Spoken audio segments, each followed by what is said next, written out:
Taylor Fritz wakes up, grabs his phone, opens the ATP rankings like he does every Monday. Scroll down to the American section. #1 spot. His name has been there for years. America officially has a new #1 male tennis player, and that is none other than Ben Shelton. So after only being on tour for 2 years, he has surpassed Taylor Fritz as America's top-ranked male tennis player. And it's been a minute since there's been a change at the top, so Fritz has held that #1 spot since early 2022. And a lot of people thought if anyone was going to be Tommy Paul or Francis Tiafoe. And seemingly out of nowhere, he's come in and shaken things up because he's still only 21 years old. And he's also following in the footsteps of his dad, who was a professional tennis player back in the 90s. Who happens to also be his coach. So if we look at the rise of Ben, in June of 2022, he was ranked in the top 500, and by August that year, he was in the top 200, and by the end of the year, top 100. And by May of that next year, he was ranked number 35. And then in his first major tournament outside of the US, he made the Australian Open quarterfinal in 2023. He made the US Open semifinal where he lost to Novak Djokovic, but,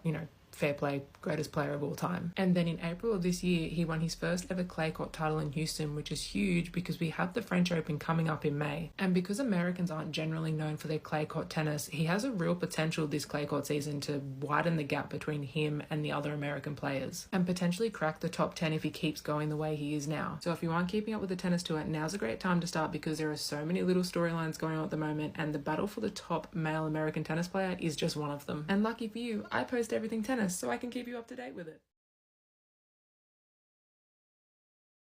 Solid. Untouchable. Then boom. It's gone. Replaced by Ben Shelton, his great friend, the guy he texts memes to at 2 a.m., the guy he just lost to in a final 2 weeks ago. Fritz stares at the screen for a full 10 seconds, thumbs frozen. That exact moment just flipped American men's tennis upside down forever. If you're not subscribed yet, smash that button right now because all sports updates is about to break down exactly how Shelton stole the crown and why Fritz might never get it back. Let's dive in. It all started in January when Shelton walked into the Australian Open ranked 89. Nobody outside his circle gave him a shot past the third round. But something clicked. He started serving bombs that registered 149 miles per hour on the gun. Commentators stopped calling them serves and started calling them weapons. Round after round he kept blasting guys off the court. Tommy Paul went down. J.J. Wolf went down. Then he faced his buddy Fritz in the quarters. Fritz had beaten him twice before. Easy. Except this time Shelton refused to miss a single first serve.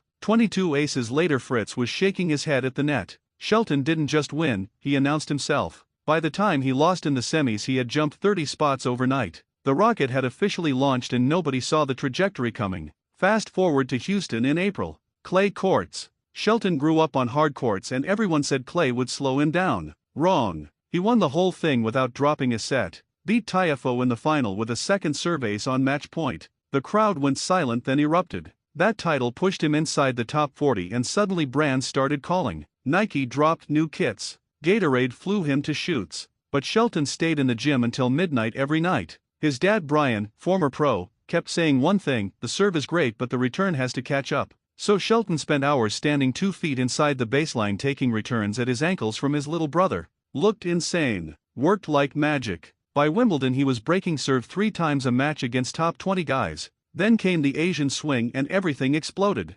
Shanghai Masters. Shelton walks in ranked 20. Walks out ranked 14. How? He beat Tiafoe again, then Auger-Aliassime, then world number 4 Sinner in a third set tiebreak that had 50,000 Chinese fans screaming his name. Every match he won with pure power. One forehand against Sinner clocked 108 miles per hour. The ball boy caught it one-handed because it never bounced twice. Social media lost its mind. American kids started copying his celebration, the phone to the ear hang up. Overnight Shelton became the face everybody wanted on posters. Fritz watched from America, still #1, but the gap was shrinking fast. Basel, Switzerland, end of October. Fritz and Shelton in the same draw again. Semi-finals. Fritz up a set and a break. Looked like the old order was safe. Then Shelton started serving and volleying on every point. Something he practiced for months but never used in matches. Fritz couldn't pass him. Shelton chipped and charged until Fritz started missing returns he usually eats for breakfast. Tie-break second set.